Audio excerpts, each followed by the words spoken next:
Hello dear students, आशा करता हूँ आप सभी अच्छे होंगे और अपनी पढ़ाई कर रहे होंगे। स्टार्ट कर रहे हैं राउल्ट का नियम। राउल्ट के नियम को हम दो तरीके से पढ़ सकते हैं। एक ऐसे विलयनों के लिए जिनमें दोनों के दोनों क्या होंगे, घटक पदार्थ होंगे, वो कैसे होंगे, वाष्पशील होंगे। और दूसरा ऐसा विलयन होगा जिसमें एक घटक पदार्थ अवाष्पशील होगा और एक घटक पदार्थ वाष्पशील होगा। यानी ऐसा विलयन जिसमें जल और चीनी मिली हो, वो इसका एग्जाम्पल हो जाएगा। और एक ऐसा विलयन जिसमें दोनों के दोनों जो पदार्थ हैं वो कैसे होने चाहिए, वाष्पशील होने चाहिए। हमने कल या पिछले लेक्चर में हमने बता दिया। अगर आपने नहीं पढ़ा है तो उस लेक्चर को आप देखें जाके, और उससे आसानी से आपको समझ में आ जाएगा। ठीक है, तो यहाँ पे देखिए, और एक चीज़ और, चैनल को लाइक और सब्सक्राइब जरूर करें।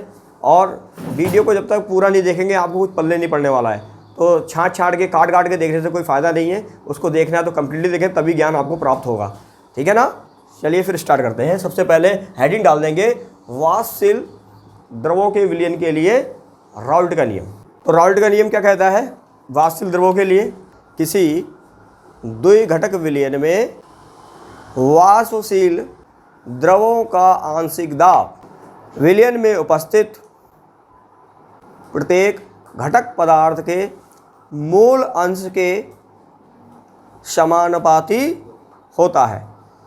तो आपने पढ़ा है, सिंपली अगर हम बनाएं कि जो पार्शियल प्रेशर है P इंडिविजुअल, क्या है बेटा, इस नियम के अनुसार पी आई का मतलब क्या हुआ, इंडिविजुअल, अकेले किसी एक का।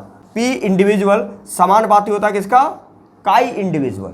क्या हो जाएगा, काई ऑफ इंडिविजुअल। आई का मतलब होता है इंडिविजुअल, अपना, निजी, किसी का। ए है और बी है तो बी में से किसी एक का। तो ऊपर परिभाषा और पहले ये लिख देंगे। ठीक है, ये आ जाएगा निकल के, और इसको हम आगे अभी स्टडी करने वाले हैं। ठीक है, ये चीज़ आप देखें, ये समझ में आ गया होगा। अब यहाँ पे अब लिखेंगे, माना द्विघटक विलयन ए तथा बी घटकों से मिलकर बना है, जो कि वाष्पशील पदार्थ हैं, जिनके मूल अंश एवं आंशिक दाब क्रमशः कौन कौन से हैं भाई। मूल अंश तो इधर के काई ए और काई बी, और आंशिक दाब कौन कौन से हैं, पी ए और पी बी। तो राउल्ट के नियम से क्या हो जाएगा, घटक ए के लिए, तो बेटा घटक ए के लिए क्या हो जाएगा, इंडिविजुअल मैंने क्या बोला है, पी आई समानुपाती काई आई। तो यहां पर जो आई की जगह कौन ले लो, अगर ए लोगे तो पी ए हो जाएगा, है ना। तो घटक ए के लिए ले रहा हूं ना, घटक ए के लिए। तो घटक ए के लिए जब लिखोगे तो क्या हो जाएगा, बोलो, पी ए समानुपाती क्या हो जाएगा, काई ए। जब समानुपाती का चिन्ह हटाओगे तो ये क्या लग जाएगा, नियतांक, है ना। तो हो जाएगा पी ए इक्वल टू हो जाएगा क्या, पी नॉट ए इंटू क्या हो जाएगा, काई ए। सही है ना, समझ आ गई। ये समीकरण चाहे आप एक मान लीजिए। ठीक, इसी प्रकार क्या हो जाएगा, पी बी समानुपाती किसके हो जाएगा, काई बी के। ठीक है, काई बी के हो जाएगा तो इसको हम क्या लिख सकते हैं, पी बी बराबर क्या हो जाएगा, पी नॉट बी या पी बी नॉट, है ना, पी नॉट बी इंटू क्या हो जाएगा, काई बी। समीकरण कौन सी हो गई, ये तो आपने पढ़ लिया। एक डाल्टन का नियम है। डाल्टन का नियम क्या कहता है, किसी भी सिस्टम का या किसी भी तंत्र का दाब निकालना टोटल, तो सभी के आंशिक दाबों को क्या कर दो, जोड़ दो, जितने भी घटक पदार्थ हैं। तो अब यहाँ पर दो घटक पदार्थ है ए और दूसरा घटक पदार्थ है बी। ए का आंशिक दाब है पी ए और बी का आंशिक दाब है पी बी। ठीक है, तो इन दोनों का जब आंशिक दाब जोड़ा जाएगा तो क्या हो जाएगा, उस विलयन का टोटल दाब निकल के आ जाएगा।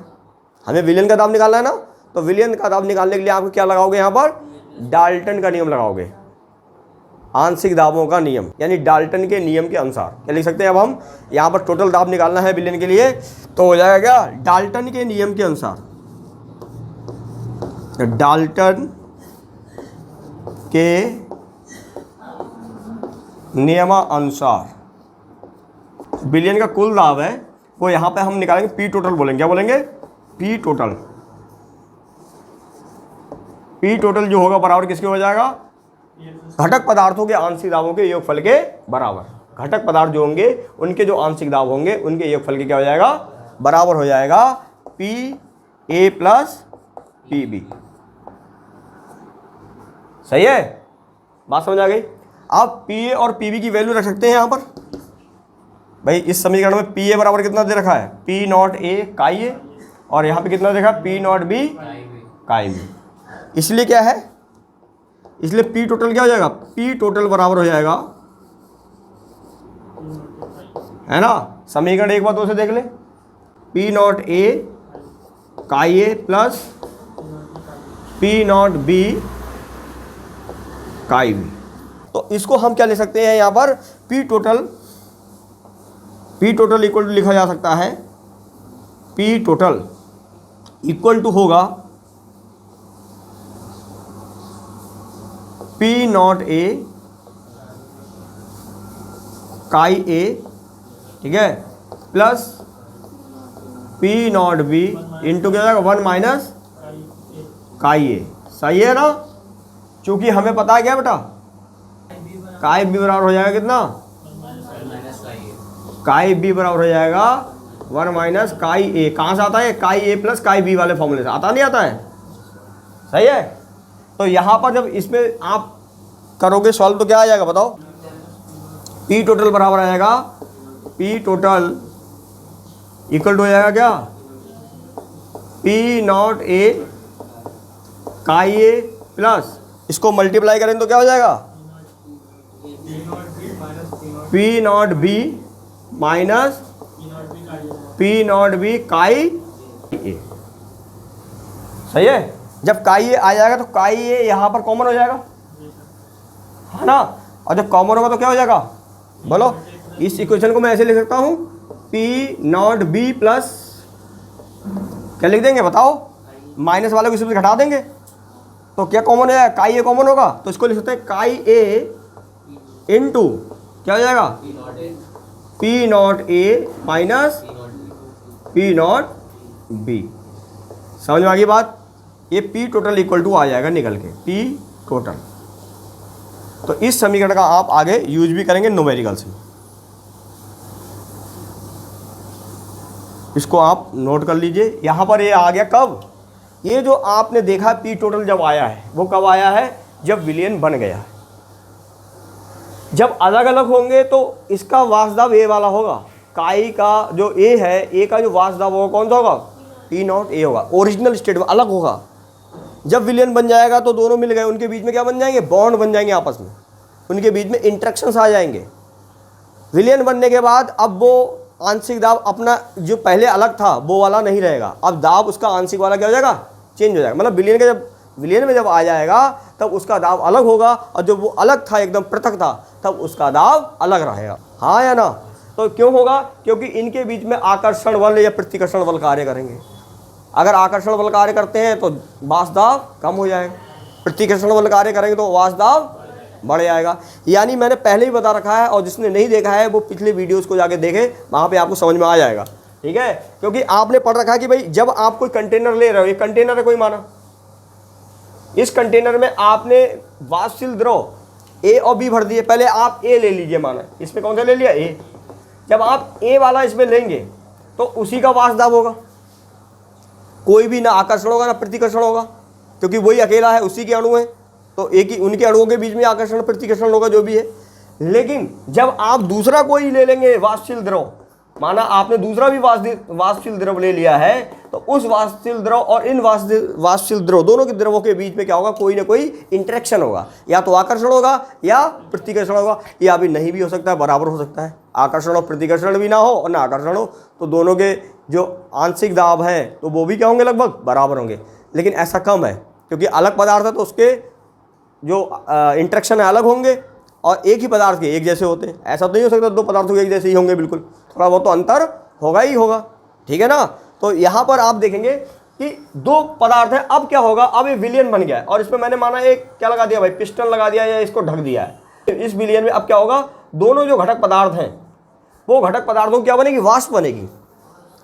अब जब जाएंगे तो दोनों के बीच में इंटरेक्शन है, तो इनकी क्या बनेगी, वाष्प बनेगी। अब वाष्प बनेगी तब इनका मोल प्रभाज क्या होगा, यहाँ पर इसमें तो मोल प्रभाज जो आपने लिया वो है, लेकिन अब विलयन बनने के बाद, क्योंकि द्रव कैसे हैं, वाष्पशील है, वाष्पशील जब द्रव है तो उनका विलयन कैसा होगा, वाष्पशील होगा। अब ये वाष्प बन के जब उड़ेंगे तो यहाँ पर मोल प्रभाव इनका कुछ अलग होगा। आपने यहाँ पे तो कुछ और लिया है जो क्या है काई ए, लेकिन अब विलयन बनने के बाद मोल प्रभाव काई ए नहीं रहेगा। क्यों? क्योंकि अब घटक पदार्थों के बीच में क्या आ गए, इंटरेक्शंस आ गए, अननोन क्रियाएं होने लग गई हैं, आकर्षण या प्रतिकर्षण के बल कार्य कर रहे हैं। सामान्यतः यहाँ पर हम जो पढ़ रहे हैं आदर्श विलयनों के लिए, पीछे बताया था मैंने, दोनों के जो अट्रैक्शन और जो प्रतिकर्षण है या दोनों के बीच में जो बल लगेंगे वो वही बल लगेंगे जो उनके आपस के अणुओं के बीच में लग रहे थे। अब यहाँ पे अगर मोल प्रभाव निकालना है, मैं कह रहा हूँ वाष्प अवस्था में मोल प्रभाव, वाष्प अवस्था में मोल प्रभाव जो था क्या हो जाएगा, यहाँ पे था क्या नॉर्मली काई ए, अब हमारा क्या हो जाएगा, माना हमने बोल दिया क्या वाई ए, क्या हो जाएगा वाई ए, और दूसरा वाला क्या बोल दिया हमने वाई वी। इसको हम निकालेंगे, अभी कैसे निकालते हैं ये बताएंगे आपको, ठीक है। आप इसको नोट डाउन करिए। अब नोट कर लिया होगा आपने, और मैंने पहले भी बता रखा पिछले लेक्चर में कि पी नॉट ए और पी नॉट बी क्या है, ओरिजिनल स्टेट में जब ए और बी ने विलयन नहीं बनाया था, अलग अलग थे, तो उस अवस्था में उसका वाष्प दाब है, प्योर लिक्विड का वाष्प दाब क्या है पी नॉट ए का क्या है पी नॉट ए, और बी का शुद्ध अवस्था में जो वाष्प दाब होगा पी नॉट बी। ये जब विलयन नहीं बना था तब उनके ओरिजिनल स्टेट में, और विलयन बन जाएगा तो क्या हो जाएगा पी बी, इसका वाष्प दाब हो जाएगा और इसका क्या हो जाएगा पी ए हो जाएगा, और उन दोनों को मिलाओगे तो पी टोटल निकल के आ जाएगा। सही है। चाहे तो आप लिख सकते हैं पी नॉट ए तथा पी नॉट बी क्रमशः घटक पदार्थ ए तथा बी के शुद्ध अवस्था में आंशिक दाब है, शुद्ध अवस्था में आंशिक दाब है। ठीक है, इधर क्लियर, कोई प्रॉब्लम तो नहीं है, यहाँ तो हो गया सबका। अब आगे एक चीज़ और बताऊँ, एक ग्राफ बना देते हैं और उसके बाद हम क्या निकालेंगे, बाई ए और बाई बी निकालेंगे। पहले चलो इसी को निकाल देते हैं, हेडिंग डालेंगे इसमें, आगे लिख दीजिए वाष्प अवस्था में घटक पदार्थ ए और वी के जो मोल अंश है वो क्या होंगे, कैसे निकालेंगे। हमारा ए का जो मोल प्रभाव है वो हमने मान लिया क्या है वाई ए है, और वी का जो मोल प्रभाव है वो मान लिया हमने वाई वी है। वहाँ पर काई ए और काई वी थे, ठीक है, और यहाँ पे क्या है वाई ए और वाई वी हो गए। ठीक है ना, तो देखें यहाँ ध्यान से कैसे निकालेंगे। देखिए यहाँ पर आंशिक दाब, आपने डाल्टन का नियम पढ़ा है, आंशिक दाब बराबर होता है क्या मोल अंश, क्या होता है बेटा मोल अंश, ठीक है, और गुणे हो जाएगा क्या कुल दाब, क्या होता है कुल दाब, ये पढ़ा है आपने। सही है, यानी पार्शियल प्रेशर किसी का होगा, क्या होगा पी जो होगा कैसा होगा पार्शियल, कैसा प्रेशर होगा आंशिक दाब, तो आंशिक दाब बराबर होगा क्या मोल अंश, किस अवस्था में होगा वाष्प अवस्था में, वाष्प अवस्था में मोल अंश क्या हो जाएगा वाष्प अवस्था में, वाष्प अवस्था या प्रावस्था में मोल फ्रैक्शन, मोल फ्रैक्शन, और इंटू क्या हो जाएगा पी टोटल, क्या हो जाएगा पी टोटल। ये कुल दाब वाला निकाल रखा है आपने। तो आपने अभी देखा है अगर पी ए है, क्या है बेटा पी ए होगा, यदि क्या हो ए होगा तो क्या हो जाएगा पी ए, तो पी ए बराबर क्या हो जाएगा पी ए के लिए मोल अंश क्या आएगा वाई ए वाष्प अवस्था में, हाँ या ना, वाई ए इंटू क्या जाएगा पी टोटल, बन जाएगा नहीं बन जाएगा फॉर्मूला, जिसको हम क्या लिख सकते हैं, हमको निकालना क्या है वाई ए, इसलिए क्या हो जाएगा वाई ए बराबर हो जाएगा क्या बेटा P A upon P total, और पी टोटल बराबर क्या होता है P A plus P B, P A upon P A plus P B, ऐसे आप निकाल लेंगे। वाष्प अवस्था में मोल अंश निकाल लेंगे नहीं निकाल लेंगे, क्यों भाई बताओ सभी लोग, क्लियर है। ऐसे ही क्या हो जाएगा है ना, इसीलिए क्या हो जाएगा किसके लिए निकालना है बी के लिए, तो बी के लिए क्या हो जाएगा पी वी इक्वल टू हो जाएगा क्या वाई वी इंटू क्या हो जाएगा पी टोटल, है ना। इसको लिख सकते हैं हम क्या, इसलिए हो जाएगा वाई निकालना है तो वाई वी बराबर हो जाएगा वाई वी इक्वल टू हो जाएगा P B upon P total, जो इक्वल टू हो जाएगा बेटे किसके, P V upon P A plus P B. सही है ना। ये दो फॉर्मूले बन जाएंगे आपके और इनको याद कर लो, कभी वास अवस्था में आए तो निकाल लेंगे और बाकी फॉर्मूला वही रहेगा। एक का निकल जाए तो दूसरे का आप निकाल सकते, क्या हो जाएगा Y A plus Y B equal to क्या होगा 1, वो चेंज नहीं होने वाला है। एक पता चला दूसरे को अपने आप कैलकुलेट कर लो। जैसे आप chi A plus chi B equal to 1 निकालते थे, वैसे ही यहाँ पर भी वास अवस्था में आप Y A plus Y B equal to क्या कर दोगे, फॉर्मूला 1 का रख के दूसरे का निकाल सकते हो। एक का पता चल जाए तो दूसरे का अपने आप कैलकुलेट हो जाएगा। किसी को कोई प्रॉब्लम, कोई दिक्कत नहीं है ना। अब इसके बाद हम राउल्ट के नियम में जो हमने पढ़ा है इसका बनाएंगे हम क्या, ग्राफ या जो वक्र बनाते हैं, प्लॉटिंग करेंगे, कैसे करेंगे वो देखेंगे। जैसे आपने पहले भी पढ़ रखा है, मैंने आपको हेनरी का नियम पढ़ाया था, तो वहाँ पर भी एक चीज़ बताई थी, गैसों की द्रवों में विलेयता। तो वहाँ पर भी मैंने एक तरीके से प्लॉटिंग करके सिंपल वाला कर्व बनाया था जिसमें स्ट्रेट लाइन आया था नहीं आया था, पढ़ा था, याद है नहीं याद है, अरे आया था ना। तो वैसा ही एकदम आप यहाँ पर प्लॉट करेंगे, ठीक है, अलग और उनके मिश्रण के साथ। सबसे पहले हम इंडिविजुअल का बना रहे हैं। इंडिविजुअल का मतलब ये हुआ कि मतलब कोई भी घटक पदार्थ है, कोई भी क्या बेटा घटक पदार्थ है, और उसका इधर हमने क्या दिखाया है, मोल अंश दिखाया। क्या दिखाया है, मोल अंश। क्या है बेटा ये मोल अंश, मोल फ्रैक्शन, शॉर्ट में लिख रहा हूँ MF, मोल फ्रैक्शन। इधर से इधर बढ़ेगा। जब मोल फ्रैक्शन बढ़ेगा तो उसका आंशिक दाब भी क्या होगा, बढ़ेगा। प्रेशर या दाब, ठीक है ना, दाब क्या है, P है। जब आप इसके मोल अंश बढ़ाओगे तो क्या होगा, दाब भी बढ़ेगा। ज़्यादा मोल अंश तो दाब भी ज़्यादा होगा। यानी जो इसका जो कर्व आएगा कैसा आएगा, स्ट्रेट लाइन आएगा। कैसा आएगा, स्ट्रेट लाइन आएगा। यानी मोल अंश अगर यहाँ पे है, कुछ नहीं है, मोल अंश 0 है, तो दाब भी क्या होगा भाई, ओरिजिन पे क्या होगा यहाँ पर, अगर यहाँ पे मोल अंश कुछ भी नहीं है इसका, तो क्या हो जाएगा, 0 हो जाएगा। जैसे ही आप यहाँ पे आओगे तो क्या हो जाएगा, मोल अंश बढ़ेगा। मोल अंश बढ़ेगा तो यहाँ पर दाब भी इसका क्या आएगा, यहाँ पे आ जाएगा। ऐसा बनेगा ना। आपने मोल अंश यहाँ पे कर दिया तो ये यहाँ से यहाँ पहुँचेगा झिंगा लाला करते हुए, और ये यहाँ से यहाँ आएगा।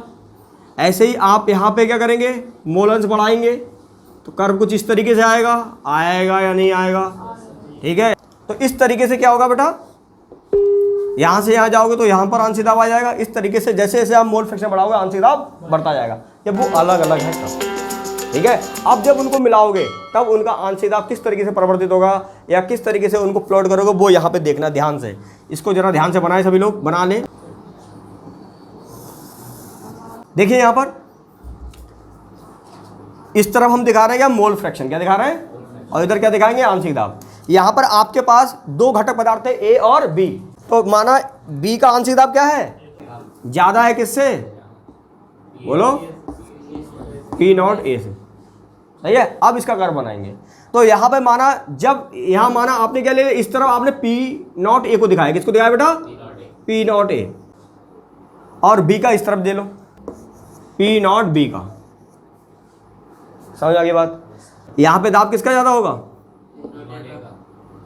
P0 A का होगा। तो यहाँ पे काई A क्या होगा, यहाँ पे मैक्सिमम 1, काई A बराबर होगा कितना, इक्वल टू 1 होगा।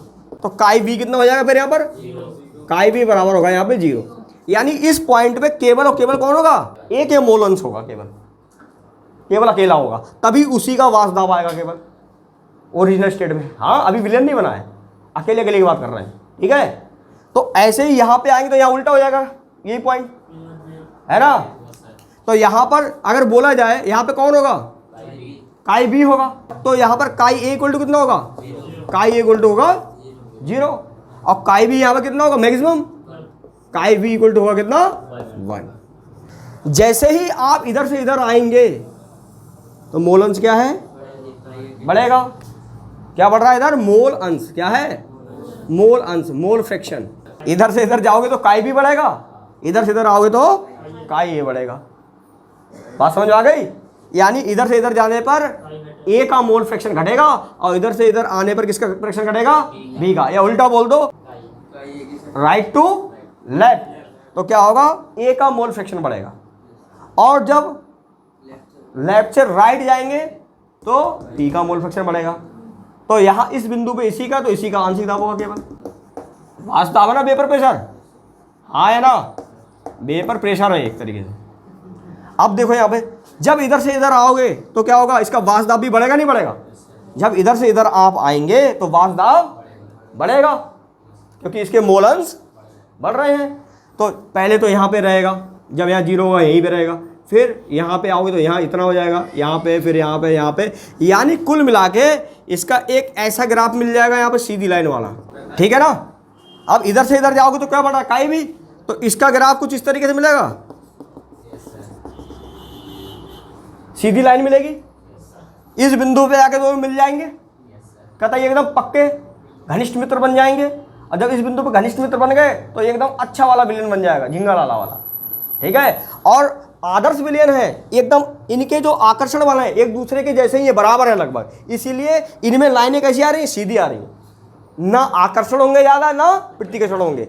जो आकर्षण बल ए और बी के बीच में है, वही आकर्षण बल ए और बी के बीच में होंगे। दोनों में कोई अंतर ज़्यादा नहीं होगा। इसीलिए जो लाइन मिल रही है एक जैसी मिल रही है, स्ट्रेट लाइन मिलेगी, एक ही दिशा में चलेगी। दोनों के विचार अच्छे होंगे, एक ही दिशा में जाएंगे।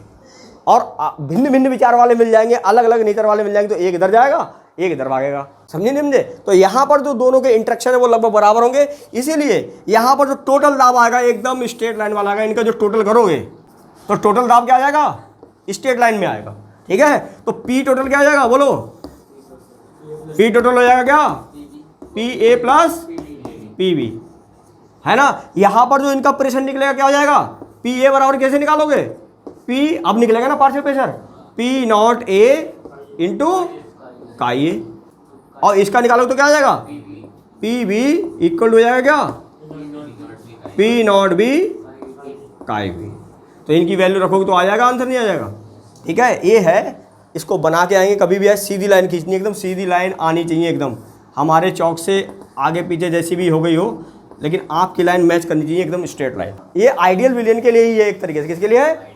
आइडियल सॉल्यूशन के लिए। किसके लिए? एक तरीके से कर्व है आइडियल सॉल्यूशन। आगे पढ़ेंगे हम आदर्श विलेन के लिए, आइडियल सॉल्यूशन के लिए। आगे आदर्श विलेन बताऊंगा मैं, ये आइडियल विलेन के लिए है।